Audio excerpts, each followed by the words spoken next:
Dame Esther Rantzen insists she is not good at regrets. It is something she has mused on a lot since she was diagnosed with lung cancer in January. But no, she concludes, she only feels grateful as she looks back on a long life and 6-decade career. The 82-year-old, who released a statement about her illness because I find it difficult to skulk around various hospitals wearing an unconvincing disguise, now reveals she is facing stage 4 cancer. Speaking for the first time about her treatment, she says, "I'm on one of the new medications, and nobody knows if it's working or not. But I will have a scan fairly soon which will reveal one way or another."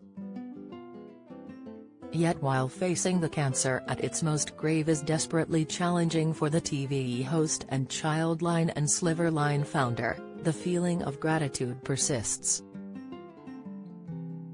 Since her diagnosis, she has found herself looking back on her work, achievements, family and friends, not least the 21 years she spent presenting That's Life. The hit BBC consumer show launched 50 years ago today, giving her all the more reason to reflect. "My diagnosis of stage 4 lung cancer made me realize how very lucky I've been in my life, working with Childline and the Silver Line, and meeting so many fascinating and inspiring people, and especially lucky to have spent 21 years working as producer/presenter of That's Life," she says. "I'm not good at regrets. What I treasure most are the fantastic friendships I have made thanks to That's Life. During the last 50 years, the people I met, and the team who worked so hard, and laughed so hard, together for so long." Esther, whose TV producer husband Desmond Wilcox died in 2000, not only appeared as presenter on the very first show in 1973, she coined its name. "Pardon me boasting, I came up with the title," laughs the mother of 3 and grandmother of 5. Back then she hosted with actor George Layton and Nationwide presenter Bob Wellings. She loved it and stayed on. She had previously been a reporter on the consumer show Braden's Week, which inspired That's Life. She admits it was a strange mixture. Jokes and music as well as serious consumer stories.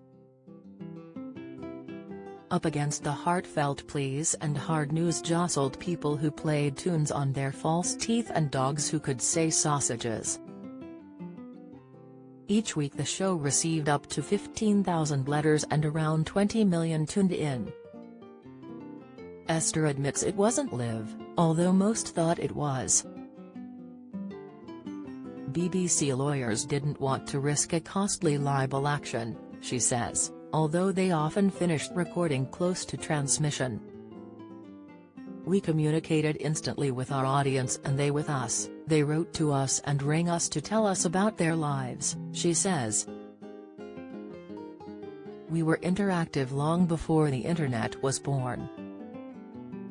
It meant a heck of a lot of work for everybody. And then we had to research and investigate the stories, and then pursue the baddies and find ways to protect our viewers from swindles and injustice, so that we really felt we were making a difference."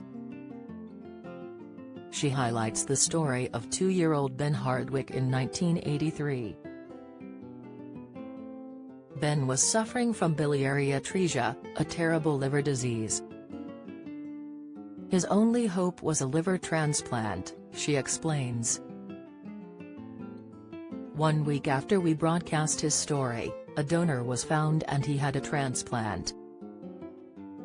And because of Ben's example, the number of transplants doubled that year." She is still amazed by the show's reach. "Laws were changed as a result of some of our campaigns, to make sure children wear seatbelts in cars, for instance, or to change the dangerous concrete playground surfaces," she says. "Government ministers watched us. Even the late Queen Elizabeth watched us. And she remains blown away by the viewers who bravely triggered campaigns, including adults who told us about the abuse they'd suffered as children, and who inspired the creation of Childline, or the newsagent who had been pressured by police into confessing to a crime he hadn't committed, which inspired us to campaign for all statements made to the police to be recorded, as they are now. She believes there is a definite need for a That's Life today, although concedes the same audience size isn't there. Look at all the internet cons we could be warning vulnerable people about, she says. Look at how impossible it is these days to find anyone to complain to. Every time I hear of another scandal, the dangerous smart motorways for instance, or the disgusting way raw sewage is being pumped into our rivers, I wish there was a That's Life to demand changes. When picking her standout moments, she is spoilt for choice. There was Sir Nicholas Winton, who rescued hundreds of children from the Holocaust on the Kindertransport and became one of my heroes. The show famously placed some of the grown children around him in the audience without his knowledge, reducing Esther to tears. On the flip side, notorious conman Peter Foster, who told her Esther Rantzen, "I am your worst nightmare," taught her a valuable lesson about how unscrupulous criminals can be. And who could forget her own arrest for handing out bat stew on a street in London. "I was arrested for obstruction," she smiles. Never having been arrested before, when the police van arrived I got in the front and sat next to the driver. And they did it all on a budget. So much so, Esther often wore other stars' clothes. She recalls, "I plundered the BBC's wardrobe and borrowed dresses previously worn by Melina Mercury and Petula Clark." Victoria Wood used to say, "I don't know why they go on about her teeth, have you seen her dresses?" Esther didn't care, journalist to the core, it was all about the story.